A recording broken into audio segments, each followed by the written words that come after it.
하나님의 말씀 예레미야 51장입니다. 예레미야 51장 15절에서 19절까지 말씀입니다. 제가 한 절, 성도님들께서 한 절 읽으실 때 19절 말씀은 나누어서 읽겠습니다. 여호와께서 그의 능력으로 땅을 지으셨고 그의 지혜로 세계를 세우셨고 그의 명철로 하늘들을 펴셨으며 그가 목소리를 내신즉 하늘에 많은 물이 생기나니 그는 땅 끝에서 구름이 오르게 하시며 비를 위하여 번개를 치게 하시며 그의 곳간에서 바람을 내시거늘 사람마다 어리석고 무식하도다. 금장색마다 자기가 만든 신상으로 말미암아 수치를 당하나니 이는 그 부어 만든 우상은 거짓이요 그 속에 생기가 없음이라. 그것들은 헛된 것이요 조롱거리이니 징벌하시는 때에 멸망할 것이나 야곱의 분깃은 그와 같지 아니하시니 그는 만물을 지으신 분이요 이스라엘은 그의 소유인 지파라 그의 이름은 만군의 여호와시니라. 아멘. 6월달 설교 시리즈 하나님의 시간을 선용하라, 이런 주제로 말씀을 전하고 있어요. 혹시 여러분 1년 전 오늘이 무슨 날인지 아십니까? 대표 기도를 통해서도 아까 말씀을 드렸는데 1년 전 오늘 무슨 날이죠? 시간이 화살처럼 빨리 날아가서 모를 수도 있는데 1년 전 오늘이 여기서 처음 예배드린 날입니다. 좀 놀랍죠? 금방 지나가요. 1년 전 오늘, 즉 6월 달 마지막 주일, 우리가 7월 달에 이사가나 6월 달에 이사가나 이렇게 기대 반, 두려움, 걱정 반 이렇게 있었는데 정말 하나님께서는 빠르게, 너무도 빠르게 그 고매동 예배처소에서 이곳으로 마치 준비해 둔 것처럼, 바닥 보세요. 여기 새생명교회에 방문하시는 분들마다 목사님 참 인테리어가 탁월합니다. 바닥도 그렇고. 그래서 제가 그래요. 바닥은 주님께서 미리 예비해 두셨고 자동문도 예비해 두셨고 이 모든 천정의 조명들도 주님이 다 예비해 주셨고 악기와 뭐 바닥 이런 재료들도 고매동에서부터 다 예비해 두셨습니다. 지금 무지 더운 날씨인데 시원하시죠? 우리 뒤에 저 에어컨도 고매동에서 다 마련된 거예요. 여기 있는 것들 중에 여기 와서 준비된 것은 여기 십자가, 그렇죠? 십자가가 이곳 공간 사이즈에 맞게 준비가 된 거고 이런 프로젝트 스크린까지도 다 고매동에서 우리가 준비하고 왔습니다. 우리 찬양팀, 우리 리더, 우리 집사님도 고매동에서 위쪽 예배당에서 정말 수개월을 정말 그렇게 섬겨주시고 모든 것이 준비된 때에 하나님께서 작년 1년 전 여기로 이동시켜 주셨어요. 하나님께 영광 올려드리는 박수 하겠습니다. 주님 감사합니다. 1년 동안 마음에 두려움도 있었어요. 우리가 내지 않던 이 상가 예배당에서 필연적으로 발생하는 이 매월 그 임대료를 어떻게 감당하게 하실까, 좀 적지 않은 금액인데 근데 주님께서 여러 모양으로 특별한 방식으로 공급해 주셨습니다. 또 하나 더 질문합니다. 71년 전 오늘은 무슨 날입니까? 71년 전 오늘이 몇 년도죠? 2021년. 그러니까 71년 전 오늘이면 몇 년도죠? 1950년 오늘 무슨 날일까요? 6.25였어요. 71년 전 오늘은 6.25였어요. 6월 25일이 무슨 날이었을까요? 요일로 치면 주일이었어요. 주일이었어요. 오늘도 무슨 날이에요? 그래서 제가 오늘이라고 하는 이유가 1년 전 오늘도 주일, 71년 전 오늘도 무슨 요일? 주일. 주일날 71년 전에 새벽 4시에 북한에서 폭풍 24라는 작전명으로 남한을 침공하기 시작했습니다. 북한은 우리 대한민국 이 남한을 침공하였어요. 침략하였어요. 그때 남한은 미국의 정책에 의하여 무기를 갖고 있지 않았어요. 왜냐하면 미국이 이승만 정권의 어떤 방향성을 알고 있었기 때문에 혹시나 부딪힐 수 있어서 무기를 다 수거해 놓은 상태예요. 남한은 무기가 거의 없는, 좀 전략적으로 약한, 미약한 상태였어요. 유지되는 그런 정도의 수준이었는데 71년 전 오늘 새벽 선전포고가 없이 기습하여서 남한을 침공한 북한의 북한군들은 일순간에 낙동강까지 밀고 들어갑니다. 낙동강이라고 하면은 모르시는 분들도 있으니까 설명드리면 우리나라 남쪽 하단이죠. 그러니까 거의 서울은 며칠 만에 완전히 함락당하고 그런 날이 바로 71년 전 오늘입니다. 그 순간 우리나라는 자유민주주의라는 이름이 짓밟히고 공산주의 정권 속으로 휘몰아치는 그 폭풍 속으로 들어갈 만한 위기였어요. 자칫했다가는 이 나라가 사회주의, 공산주의 국가로, 유물론주의, 전체주의 국가로, 즉 예수님을 그리스도로 고백하지 못하는 국가로 전락해버릴 끔찍한 위기였습니다. 그 순간 대한민국을 알지도 못하는 수많은 젊은이들이 이 나라의 부산항을 통해 몰려들어옵니다. 누구죠? 유엔군. 수많은 젊은이들이 이 대한민국을 구하겠다, 이 땅에 와서 피 흘리기까지 공산주의의 그런 사단의 세력으로부터 구원하기 위해 몰려드는데요. 그들 나라의 대부분의 배경은 누구를 믿는 국가였을까요? 맞아요. 예수님을 나의 주, 나의 그리스도라고 고백하는 수많은 젊은이들이었어요. 물론 그 속에는 다른 종교를 가진 친구들이 물론 있었겠죠. 그런데 우리나라에 당도했던 수십 국가들의 대부분의 그런 배경은 예수 그리스도를 믿는 그런 믿음 가운데 헌신하려 온 이들이었습니다. 하나님께서는 이 열방에 정말 어디에 있는지도 점으로 찍기도 힘든 이 대한민국이란 땅을 수많은 젊은이들의 핏값으로 사신 거예요. 수많은 젊은 청년들의 핏값. 이번 주에 70년 전 영상을 이렇게 보면서 기자들은 이렇게 회고하더라고요. 그날이 마치 고등학교 동창회와 같았다. 무슨 말이냐면 해외에서 유엔군 파병으로 수많은 나라에서 젊은 친구들이 군복을 입고 들어오는데 아주 고등학교 동창회 같은 분위기인 거예요. 전쟁의 참상을 모르는 이들이었던 거예요. 마음의 가짐은 이 나라를 구해야겠다라는 마음이었지만 처참히 수많은 이들이 죽음을 맞이한 뒤에 이들이 깨닫습니다. 전쟁이 진짜구나. 그리고 이것은 죽음에 이를 수 있는 것이구나라는 걸 깨닫습니다. 대한민국은 온 열방에 빚을 진 나라입니다. 정말 그래요. 이 남한을 지키기 위해서 수많은 나라의 원조와 핏값이 있었어요. 우리가 근래에 여기 쿠데타 일어난 나라가 어디죠? 저쪽에 미얀마. 우리 미얀마 파병해서 막 거기서 전쟁은 아니지만 쿠데타지만 내전이지만 누가 거기 가서 피 흘리기까지 도우려 합니까?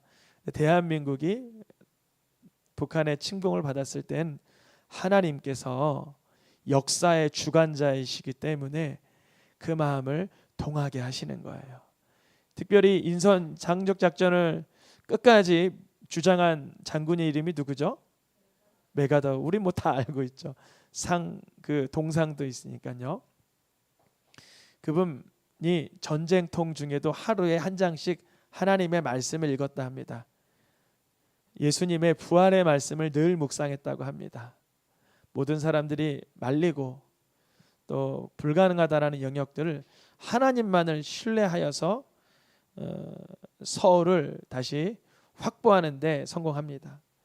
대한민국은 71년 전 이 공산주의 유물론 전체주의라는 사단의 세력으로부터 수십 개국의 원조를 받아 구원을 받은 나라입니다. 하나님의 시간을 선용하라. 오늘 마지막 시간, 오늘의 제목을 같이 읽어볼까요? 역사의 주관자. 하나님은 역사의 주관자 되세요. 사단이 정말 날고 뛰고 어찌할지라도 주님은 하나님의 방법으로 일하십니다.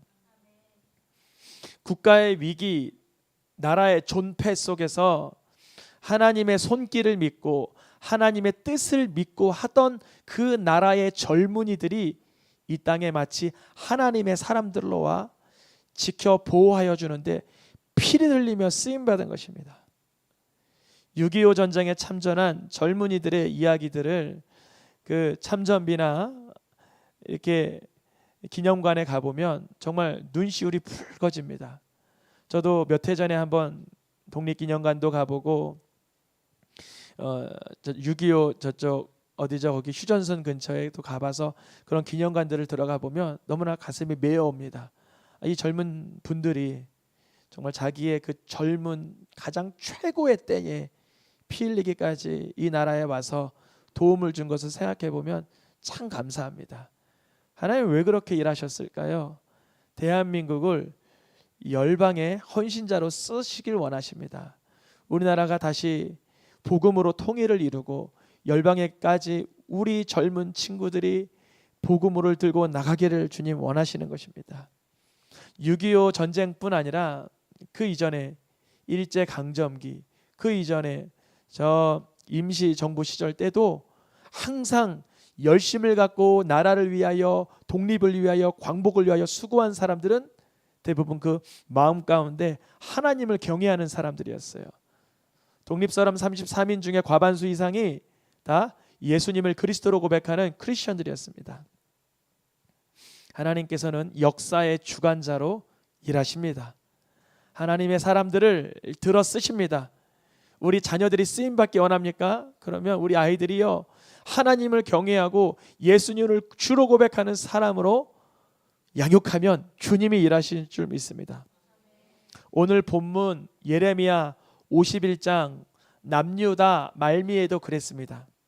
남유다 말미라고 하면은요 유다가 망하기 직전이었어요. 아니 이미 예레미야 때는 망했어요. 그런데 하나님은 그때도 하나님이 역사의 주관자이심을 보여주시는데요.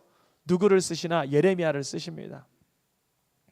예레미야라는 선지자를 들어 일으키셔서 바벨론의 압제 속에서 애굽의 미혹 속에서 예레미야를 사용하시는 거예요. 이 시대도 하나님은 역사의 주관자 되십니다. 분명히 우리가 보기에는 하나님이 개입 안 하시고 하나님이 멀찌감치 계시고 하나님이 그냥 멀찌서 관망만 하시는 것 같지만 하나님은 지금 적극적으로 일하고 계십니다. 어떻게 해요? 하나님의 사람들을 통해서요. 하나님을 경외하는 사람들을 통해서요. 하나님을 신뢰하는 사람들을 통해서요. 하나님께서는요 오늘 예레미야 51장 15절에 15절 말씀 읽어볼까요? 시작. 여호와께서 그의 능력으로 땅을 지으셨고 그의 지혜로 세계를 세우셨고 그의 명철들로 하늘을 펴셨으며. 우리 자녀들이요 이 코로나 시기, 지금 코로나 시기도 문제지만 포스트 코로나라고 해서 코로나 이후 변형된 세계를 향하여 우리 자녀들이 어떻게 살아야 될까가 고심사항입니다. 왜냐하면 이전과는 너무 다른 그 생태계가 구축되기 때문에 사람들이 고심을 많이 합니다. 그런데요 분명한 것은 하나님께서 세계를 지으시고 하나님께서 경영하시는 것을 믿고 의지하게 하는 게 훨씬 중요합니다. 세상을 어떻게 간파하는가, 어떻게 진단하는가, 포스트 코로나에 관련된 다큐멘터리를 여러 가지를 이렇게 스터디하면서 이야기하는 것이 여러 가지죠. 뭐 코인이 뭐 저기 전자자산이 어떠하다, 뭐 거래가 어떠하다, 무엇이 중요하다, 금리가 어떻게 될 것이다, 동산과 이것은 어떻게 어우러져, 수많은 이야기와 이슈는 있지만 그 속에서 우리는 그것까지도 하나님께서 경영하고 계심을 신뢰하는 것이 중요한 거예요. 하나님은 지금도 그것을, 이 코로나 시기를, 지금 무슨 델타 플러스 바이러스까지 나왔다며, 델타 2 플러스인가? 무슨, 그러니까 원래는 변이 바이러스, 그다음 뭐 알파, 뭐 델타에서 한 번 더 변형된 바이러스. 하나님은요, 인간의 교만을 굉장히 싫어하십니다. 이스라엘이 그랬어요. 우리가 제일 먼저 전 세계에서 백신을 완료해서 다 벗고 다닐 수 있다. 웬걸요? 다시금 델타 바이러스의 창궐로 인해서 실내에서 마스크 전 모두가 착용할 수 있다라고, 착용해야 된다고 조항을 바꿨더라고요. 그리고 이스라엘에 가장 붙어있는 나라가 어디죠? 팔레스틴. 그 못 사는 나라는 백신을 접종하지 못하니까 몇 명만 그 사이를 오가도 쉽게 어우러질 수 있는 나라이기 때문에 그쪽에 사실은 복지적인 측면이고 인도적인 차원으로 우리가 분량을 그쪽으로 백신을 할애할 것이다 라고 말했지만 아는 거예요. 우리만 잘 돼서 안 된다는 걸 아는 거예요. 이 포스트 코로나 시기도 하나님은 교만한 자는 교만할 수 없도록 만드시는 방책입니다. 인도가 그랬잖아요. 2달 전에. 지금 세상에서, 전 세계에서 가장 바이러스로 인해서 끔찍한 상태가 어디예요? 인도잖아요. 하루에 수만 명이 죽어나가고, 그들이 2달 전에 그 자기네들 종교 절기 때 그 무슨 강이죠? 인도의 그 겐지스강, 그렇죠? 겐지스강에서 정결 의식을 한다고 수십만 명이 와서 다 씻는데 우상을 섬기면서 그러는 거예요. 그래서 제가 이거 너무 하나님 두려워하지 않는 자들의 끔찍한 현상이다. 어떻게 되려고 이러시나 그랬는데 아니라 다를까 보름 만에 인도의 끔찍한 상황, 사람들을 그 뭐라 그러죠? 저거 태워서 장례 치르는 걸 뭐라 그러죠? 그거 할 수 있는 자리도 없어서 거리에서 사람의 시체를 태우는 지경까지 왔습니다. 하나님은 역사의 주관자이세요. 하나님 앞에 교만한 것을 하나님 너무 싫어하세요. 여러분, 겸손이 능력임을 깨닫길 축복합니다. 겸손이 뭐라고요? 능력이라고요. 비굴함은 능력이 아니에요. 이렇게 하는 건 겸손이 아니고요. 하나님을 경외함으로 내가 낮아지는 게 겸손이에요. 사람 앞에서 수그리는 걸 겸손이라고 말하지 않고요. 하나님 앞에서 경외하는 것을 뭐라고 말한다고요? 겸손. 그러니까 겸손한 사람은 담대해요. 하나님을 경외하고 사람을 두려워하지 않기 때문에 담대하지만 온유합니다. 하나님은 주권자이셔서 전 세계를 지금도 경영하고 전략적으로 조율하고 계세요. 그런데 하나님이 그러하신 줄 모르는 사람들, 예레미야 51장 17절 말씀을 읽어보겠습니다. 사람마다 어리석고 무식하도다. 금장색마다 자기 만든 신상으로 말미암은 수치를 당하나니 이는 그 부어 만든 우상은 거짓이요 그 속에 생기가 없음이라. 분명히 하나님께서 역사의 주관자이신데요, 하나님이 아닌 세상 헛된 것을 의지하는 순간 수치와 조롱과 멸망의 길로 간다는 거예요. 이것은 사단의 계략이죠. 사단의 계략. 하나님보다 더 신뢰하게 만드는 것, 돈, 명예, 권력, 인기, 쾌락, 안일한 마음, 이런 모든 세속적인 것들이 하나님 앞에는 우상일 수 있는데 그것을 알아보지 못하고 하나님보다 신상을, 금신상을 더 기대하고 신뢰하는 사람은 그것으로 인하여 하나님의 징벌이 내려지는 때에, 그때에 함께 멸망당한다. 하나님께서 역사의 주관자이심을 순간순간 기억해내시기를 축복합니다. 기억해내셔야 돼요. 끄집어내셔야 돼요. 파묻히시면 안 돼요. 역사의 주관자이신 하나님이 고백하실 수 있기를 축복합니다. 선언하실 수 있기를 바라요. 오늘 본문의 예레미야는요, 그럴 수 없는 시절이었어요. 여러분, 역사의 주관자가 하나님이십니다. 웃기지 마. 너희 나라 망했어. 바벨론이 너희 나라를 침공했는데 무슨 너가 믿는 여호와 하나님이 역사를 주관하시냐. 그런 하나님 난 안 믿는다. 이런 조롱받던 예레미야의 시절이었습니다. 근데 예레미야는 오늘 51장에서 어떻게 이런 고백과 찬양을 할 수 있나. 여러분 가지고 계신 성경 51장 15절 위에 보면 제목이 뭐라고 써 있어요? 여호와를 찬양하다 이렇게 써 있죠. 예레미야는 52장까지 있어요. 이제 52장 들어가면 시드기야 때 나라가 망합니다. 그 직전에 예레미야가 찬양하는 거예요. 이상하죠? 망하기 전에 찬양하는 거. 여러분 망하기 전에 찬양할 수 있기를 축복합니다. 이게 무슨 의미일까요? 망하더라도 하나님은 일하신다는 거예요. 그 믿음인 거예요. 망하더라도. 저도 어린 시절 저희 아버지가 사업을 하셔서 부도를 여러 번 맞았는데요. 그때마다 작은 집으로 더 작은 집으로 제가 쌓아 짊어놓은 이삿짐만 한 4-5번 되는 것 같아요. 서울에서 시골로, 시골에서 월세로, 월세로 더 작은 이곳 오산까지 오면서 많은 어려움들은 있었지만 그때마다 이상한 것은 누구를 찬양해요? 하나님을 찬양해요. 아멘입니까? 여러분 잘 돼서만 찬양하는 것이 아니라 하나님이 역사의 주관자를 믿는 사람은 좀 어려울 때 역경이 있을 때도 찬양할 수 있는 거예요. 왜냐하면 지금 그것을 누가 조율하고 계시는 거예요? 선포하시길 축복합니다. 사단이 그러는 거 아니에요. 욥 시대 때 욥기에 사단이 이렇게 나쁘게 하고 넘어지게 하고 불지르고 이렇게 망하게 하는 게 사단은 맞지만 그거 사단이 할 때 하나님께 꼭 가서 하나님 그 정도는 해도 될까요? 그 정도까지만 해라. 하나님 이 정도도 해도 될까요? 이 정도까지만 해라. 누구에게 허락받아요? 하나님께. 장본인은 사단이지만 하나님의 허락 선상 안에서 일어나는 일이에요. 그래서 우리는 자유할 수 있는 거예요. 그래서 우리는 감사할 수 있는 거예요.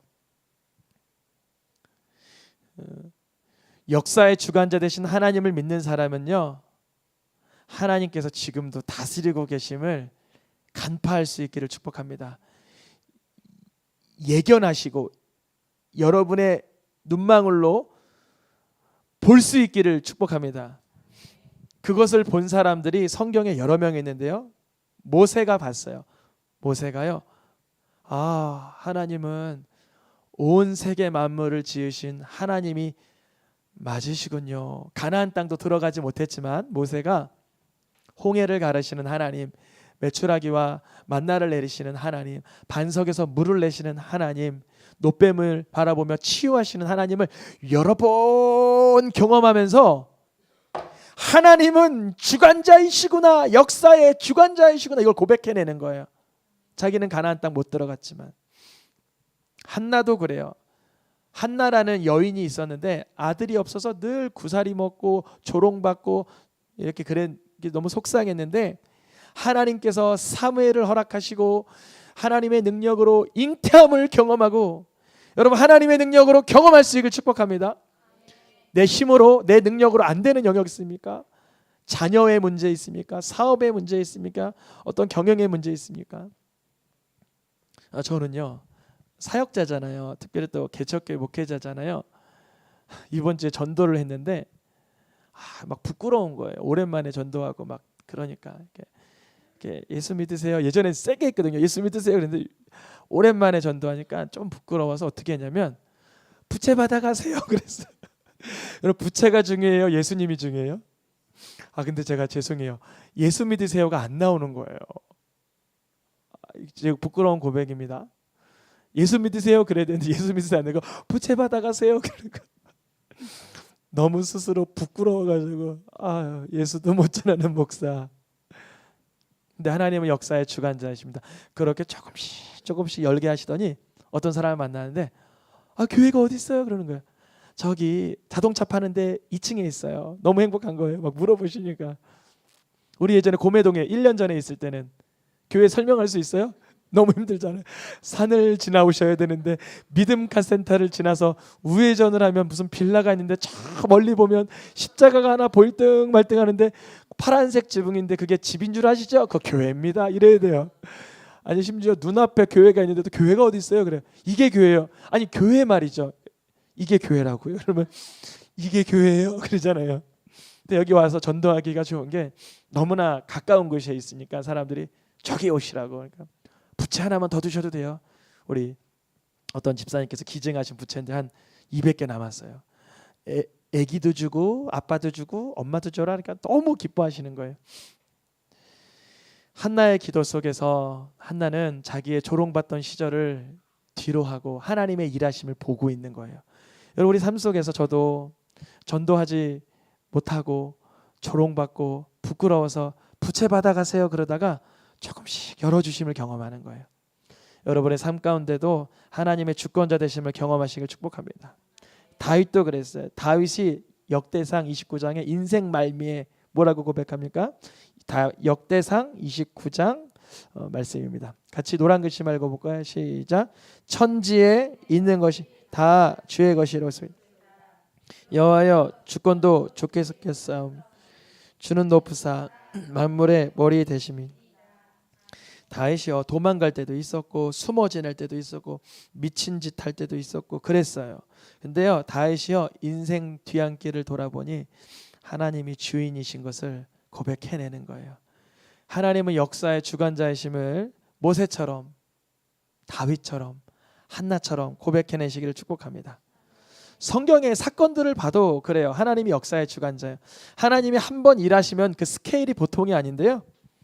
노아의 방주는 어디에 임한 사건이에요? 전 인류, 전 지구상에 임한 인류예요.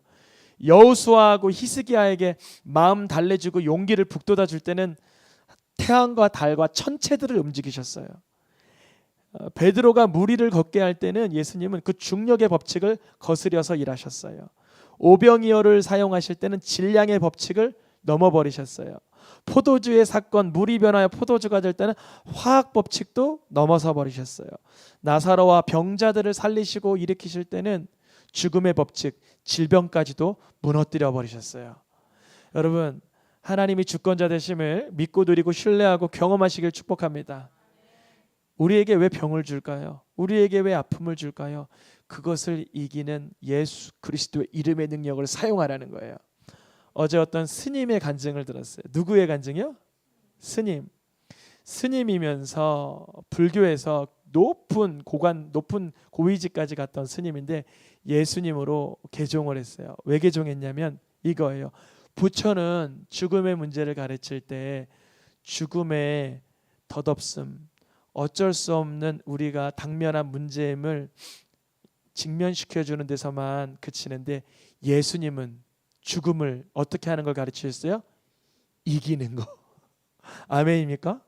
생명을 불어넣는 걸 보여주시는 거예요. 그러니 차원이 다른 하나님이신 줄 믿습니다. 불교에서는 그 인생에서 몰려오는 고난과 역경을 그대로 그냥 이렇게 수용하라는 자세, 마음을 비우라는 자세를 가르쳐줘요. 그것을 돌을 닦아서 마음을 비우면서 그렇게 마음을 쌓아가 수련해가는 거예요. 근데 예수님의 이름은 그거 우리가 수련하는 게 아니고요. 우리가 질병이 있습니까? 역경이 있습니까? 예수님의 이름으로 구하시면 하나님 아버지께서 주시는 줄 믿습니다. 이게 바로 주권자이신 하나님의 능력입니다. 성경에서요 하나님을 향하여 이렇게 비아냥대는 사람이 있었어요. 열왕기상 20장에 하나님은 산의 신이다. 하나님은 저기 시온산이나 예루살렘산이나 산에서 능한 신이다. 산신이다. 우리 어렸을 때 산신령, 또 바다에는 용왕님 뭐 그런 거 있었잖아요. 나무신 뭐 이런 거 있었잖아요. 그래서 하나님을 산신령으로 본 거예요. 그래서 하나님이 그 사람들의 그 조롱하는 그런 말을 들으시고 뭐라고 말씀하시냐면 읽어보겠습니다. 여호와는 산의 신이요 골짜기 신은 아니라 하는도다. 그러므로 내가 이 큰 군대를 다 내 손에 넘기리니 너희는 내가 여호와인 줄을 알리라 하셨나이다. 하나님은요, 산에서만 이기게 하시는 하나님 아니라 골짜기에서도 평지에서도 바다 끝에서도 일하시는 우리 아버지이신 줄 믿습니다. 하나님의 주권자, 하나님의 주인 되심, 하나님의 경영하심을 믿는 사람은요, 오히려 이런 말을 사인으로 봐요. 하나님을 향하여 조소하고 비아냥대는 그 말을 하나님은 반드시 들으세요. 그래서 그것을 하나님께서는 깨부숴 주시길 원하십니다. 하나님은 일시적으로 일하는 비인격적인 신이 아니에요. 하나님은 잠깐 능력을 바라시는 그런 분이 아니라, 신명기와 히브리서 말씀에 이렇게 써 있어요. 만물은 누구에게 속했다? 하나님께 속했는데 그 만물을 하나님은 말씀으로 뭐하고 계신다? 붙들고 계시는 거예요. 하나님은요, 이 세상 만물이 이렇게 조화롭고 조율되고 온전하게 질서 있게 이렇게 봄, 여름, 가을, 겨울 맞이할 수 있게 하신 까닭은 하나님의 오묘한 그 질서와 선명한 그 하나님의 능력을 자연 만물을 통하여서도, 일반 은총을 통하여서라도 우리에게 보여주시는 것입니다. 이 만물을 지으신 이는 하나님이라. 이 코로나 시기에 여러 변수가 많아요. 코로나 백신 접종 이후에도 더 큰 변수가 올 수 있겠죠. 우리가 경험해 본 바로는. 근데요, 그것마저도 하나님은 하나님의 선상에서, 하나님의 손 안에서 이루어지리니라 하면 우리는 두려워하지 않을 수 있어요. 물론 최선을 다해야 돼요. 물론 열심을 다해야 돼요. 물론 대비해야 돼요. 우리도 마스크 썼잖아요. 우리도 백신 맞잖아요. 그러나 다른 거예요. 뭐가 달라요? 하나님을 신뢰하여 이 모든 상황을 하나님 앞에서 평안함 가운데 맞이하는지, 이 모든 상황 가운을 불안한 가운데서 어찌할지 모르는 가운데서 두려움 가운데만 맞이하는 것인지 차원이 다른 것입니다. 코로나 시대에도, 코로나 이후 시대에도 하나님은 이 변화무쌍한 시대에도 지금도 조율하시고 경영하고 계신 줄 믿습니다. 여러분, 하나님의 말씀 가운데서 하나님의 지혜가 발견되시기를 축복합니다. 하나님의 일하심이 경험되시기를 축복합니다. 이것을 가장 강하게, 가장 능력 있게 살아내시고 보여주신 분이 바로 성자 예수 그리스도이십니다. 예수님은요, 병든 자를 만나도 불안해하지 않고 그분을 치료하실 하나님을 신뢰합니다. 죽은 자를 만나도 낙심하지 않고 생명을 불어넣어 주실 하나님을 신뢰합니다. 먹을 것이 부족해도 질량의 법칙을 넘어서 일하시는 하나님을 신뢰합니다. 예수님은요, 우리에게 본이 되어 주신 거예요. 역사의 주관자 되신 하나님임을 믿게 하는 거예요. 와, 네, 여기 마지막 정답이 뭐냐면, 예수님이 어떻게 병든 자, 죽은 자, 배고픈 자 앞에서 하나님이 주권자이심을 믿고 능력이 나타났나요? 그때마다 동일한 말씀 뭐예요? 불쌍히 여기사, 긍휼히 여기사. 그들이 먹을 것이 없어 돌아갈 길에 먹을 것이 없는 것을 아시고 불쌍히 여기사, 긍휼히 여기사, 나사로의 무덤 앞에 눈물을 흘리사. 우리가 하나님이 역사의 주관자 되심을 볼 수 있는 사람은 하나님의 긍휼이 임한 사람이에요. 하나님의 눈물이 임한 사람이에요. 그 사람들에게 주님은요, 하나님의 주권자 되심을 병든 자를 일으켜 세우셔라도, 아멘, 죽은 자를 일으켜 세우시더라도 하나님이 주권자 되심을 보여주시는 줄 믿습니다. 우리 찬양하며 기도하겠습니다.